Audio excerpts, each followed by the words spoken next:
Kita bukanlah apa yang kita ketahui, melainkan apa yang mau kita pelajari. Selamat pagi, salam kenal buat kalian semua dan terutama bagi mahasiswa kami di Fakultas Kehutanan Universitas Nusa Bangsa Bogor. Izinkan saya hari ini membagikan materi kuliah kami terkait dengan sejarah pengelolaan hutan di Indonesia bahkan di dunia ini. Adapun outline dari kuliah kami di hari ini adalah berkaitan dengan beberapa topik, antara lain penambangan kayu, pengolahan kebun kayu, pengolahan sumber daya hutan, pengolahan ekosistem hutan, evaluasi pengolahan hutan, kehutanan masyarakat atau konsep pengolahan hutan terakhir, dan diakhiri dengan pertanyaan dan tugas. Kita akan mulai dengan sejarah pengelolaan. Untuk pengolahan hutan di dunia ini sebenarnya terbagi atas 4 bagian sejarah besarnya. Yang pertama, kita akan mengetahui sejarah penambangan kayu, kemudian bagaimana pengolahan kebun kayu, serta pengolahan sumber daya hutan, dan pengolahan ekosistem hutan. Nah, kita mau belajar tentang bagaimana sejarah penambangan kayu. Sejarah penambangan kayu di dunia ini dimulai pada penambangan kayu di lembah Efrat dan Tigris, sekitar tahun 2000 sebelum Masehi pada masa kerajaan Babilonia. Namun kemudian berkembang pada penambangan kayu di Eropa Tengah dan Barat pada abad ketiga, ketika kekaisaran Romawi mulai mengembangkan wilayah jajahannya di seluruh Eropa Tengah dan Barat. Kemudian penambangan kayu terus berkembang di Eropa Tengah dan Barat dengan munculnya undang-undang kehutanan di Prancis yang kita kenal dengan istilah Ordonnance de Melun pada 1376, kemudian Forest Act pada 1543, hingga memunculkan sebuah akademi kehutanan karang di Jerman yang pertama kali. Penambangan kayu kemudian berkembang di Indonesia ketika masuk penjajahan. Ketika kita tahu bahwa Indonesia sempat dijajah oleh Belanda, Portugal, dan Spanyol, disitulah maka kita mulai mengenal penambangan kayu yang dilakukan. Nah, itulah sejarah awal bagaimana era penambangan kayu sudah boleh kita ketahui masuk ke berbagai kegiatan pengolahan hutan di dunia bahkan di Indonesia.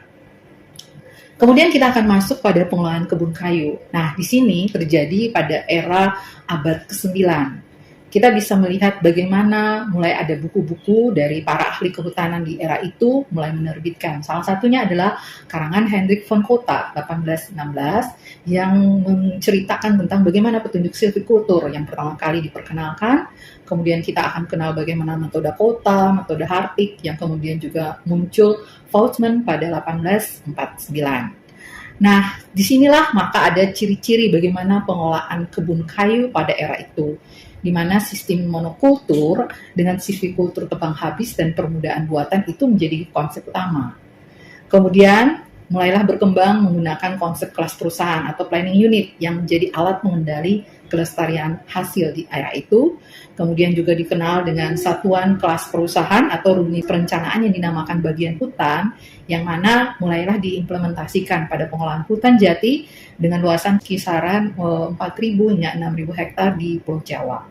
Kemudian juga mulailah dikenal konsep daur tunggal. Nah, inilah ciri-ciri pengolahan pada masa era kebun kayu. Nah, pada era ini kita akan melihat bagaimana terjadi keuntungan atau kekurangan dari sistem pengolahan yang ada. Dari aspek keuntungan, kita lihat bahwa perencanaannya sederhana, mudah, murah, namun pengelolaan yang lebih murah ini diharapkan bisa memperoleh keuntungan yang lebih tinggi. Nah, disitulah juga muncul keuntungan ya ketika pelaksanaan pengolahan lebih mudah. Nah, kemudian konsep kelas perusahaan ini menguntungkan bagi pengadaan bahan baku industri. Nah, itulah keuntungan pada era pengolahan kebun kayu. Namun di satu sisi kita bisa melihat ada kekurangannya. Bagaimana tegakan monokultur yang dikembangkan di saat itu pastinya rentan terhadap berbagai gangguan, baik hama penyakit yang pastinya akan mengganggu ekosistem yang ada. Nah, kemudian juga fungsi perlindungan terhadap lingkungan berkurang karena banyak pembangunan hutan hanya ditekankan pada produktivitas kayu yang setinggi mungkin. Kemudian juga tidak dapat memaksimumkan produktivitas kawasan hutan karena sistem pengelolaan seragam untuk areal yang relatif luas. Jadi dalam satu kelas perusahaan tanpa memperhatikan ragam sifat fisik wilayah, pengaruh sosial ekonomi, dan potensi pasar.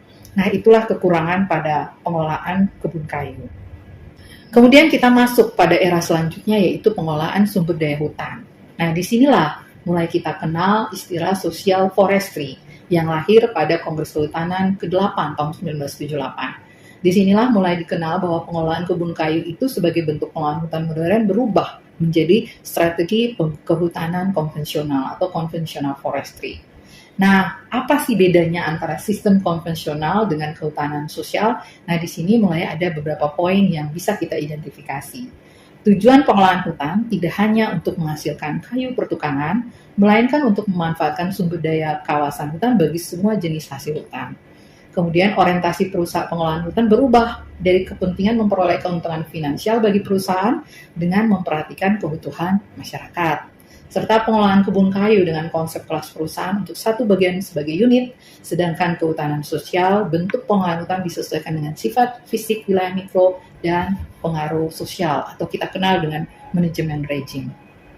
Nah, pada era ini pengelolaan sumber kayu ini juga, maka kita mulai mengenal bahwa tujuan pengelolaan itu tidak hanya menghasilkan kayu pertukangan, melainkan apa saja yang tersedia dan disesuaikan dengan kondisi fisik wilayah maupun tuntutan ekonomi masyarakat. Maka pada era ini mulailah kita kenal konsep pengelolaan sumber daya hutan atau Forest Resource Management. Di sini bisa kita telah juga apa keuntungan dan kekurangan dari manajemen rejim yang dikembangkan adalah bahwa dari aspek keuntungan sudah mulai ada sistem polikultur, tegakkan lebih tahan terhadap serangan hama penyakit, kemudian tegakkan polikulturnya itu berpengaruh terhadap lingkungan termasuk aspek hidrologi dan kehidupan satwa, serta hasil yang diperoleh akan semakin beragam sehingga terjadi menguntungkan konsumen maupun produsen.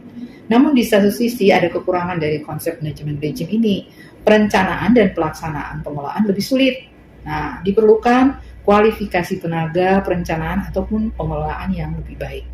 Kalau rencana dan pelaksanaan pengelolaan di lapangan kurang profesional, keuntungan perusahaan akan menurun. Nah, inilah era di mana pengelolaan sumber daya hutan kita pelajari. Kemudian kita masuk pada konsep yang baru dari aspek pengelolaan hutan, yaitu pengelolaan ekosistem hutan. Kenapa konsep ini muncul? Karena semakin banyak jumlah penduduk, produk teknologi, fungsi lingkungan sudah semakin menjadi perhatian dibandingkan dengan fungsi ekonomi. Bentuk pengelolaan berubah ya menjadi tingkatan yang sangat kompleks, yaitu pengelolaan ekosistem hutan, Forest Resource Management. Jadi bagaimana kita menyusun rekayasa sistem pengelolaan ekosistem hutan, yaitu dengan mengembangkan sedikit demi sedikit konsep pengelolaan hutan, menggeserkan titik berat output dari fungsi ekonomi ke fungsi perlindungan lingkungan. Nah, kemudian disinilah mulai ada kegiatan evaluasi terhadap pengelolaan hutan yang selama ini dilakukan.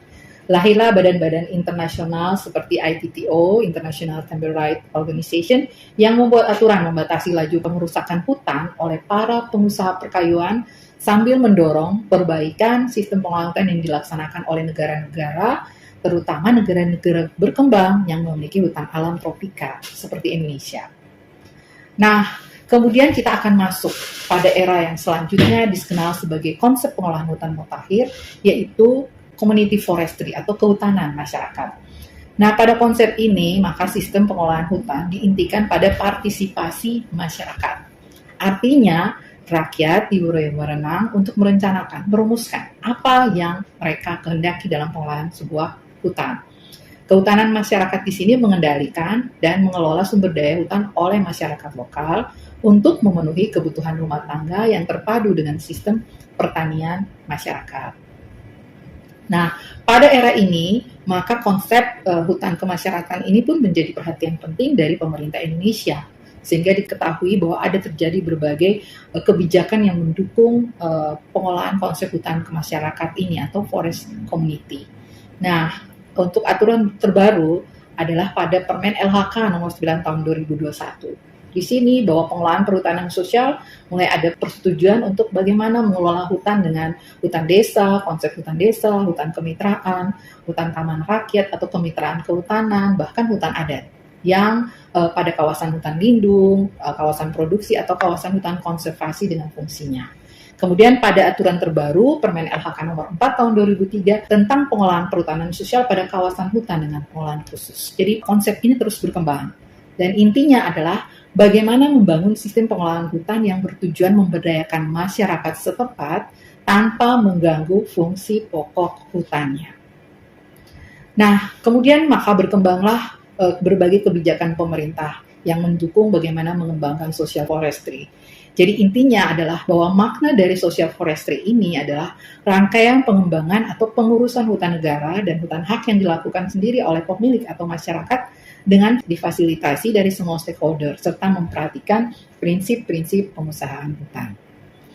Nah, disinilah maka istilah kehutanan masyarakat dan social forestry itu selalu menjadi aspek dalam membangun pengolahan hutan yang mutakhir ini, di mana ada geseran paradigma pembangunan kehutanan dari yang desentralisasi menuju pembangunan kehutanan yang mengutamakan kontrol dan keputusan dari masyarakat, serta mengubah sikap dan keterampilan rimbawan dari pelindung hutan terhadap gangguan manusia menjadi bekerja bersama masyarakat. Nah, kita bisa lihat bagaimana pergeseran itu mempengaruhi juga kegiatan-kegiatan pengelolaan konsep pengolahan hutan di Indonesia itu sendiri. Bisa kita lihat pada tabel sebelah kanan ini ada cuplikan dari temuannya Campbell dalam Soeharto tahun 2000 bahwa dari aspek sikap dan orientasi dulunya bahwa pengendalian, sekarang ada dukungan terhadap pengelolaan, kemudian penerimaan lahan menjadi mitra, pengguna menjadi pengelola, pembuat keputusan menjadi partisipatif, atau orientasi penerimaan menjadi orientasi sumber daya, kemudian keuntungan nasional menjadi orientasi keadilan lokal, dan diarahkan oleh rencana, sekarang malah proses yang belajar atau ada evolusi. Dari aspek institusional dan administrasi pun mengalami perubahan, dari sentralisasi menjadi desentralisasi, kemudian dari manajemen menjadi kemitraan, top down menjadi partisipatif, ataupun orientasi target menjadi orientasi proyek, anggaran yang kaku kemudian menjadi anggaran yang fleksibel, dan aturan-aturan yang menghukum ada upaya untuk penyelesaian konflik. Begitupun dari aspek metode manajemennya, bahwa dari kaku menjadi fleksibel, kemudian tujuan tunggal dan tujuan ganda atau multi tujuan, dan kesegaragaman atau keanekaragaman, serta produk tunggal menjadi produk yang beragam, silvikultur tunggal menjadi silvikultur spesifik lokal, tanaman, hutan tanaman menjadi regenerasi alam, dan tenaga kerja, buruh atau pengumpul menjadi manajer, pelaksana, pemroses, dan pemasar. Nah, itulah beberapa hal yang mencangkut bagaimana perkembangan sejarah pengelolaan hutan atau manajemen pengelolaan hutan di dunia, bahkan di Indonesia.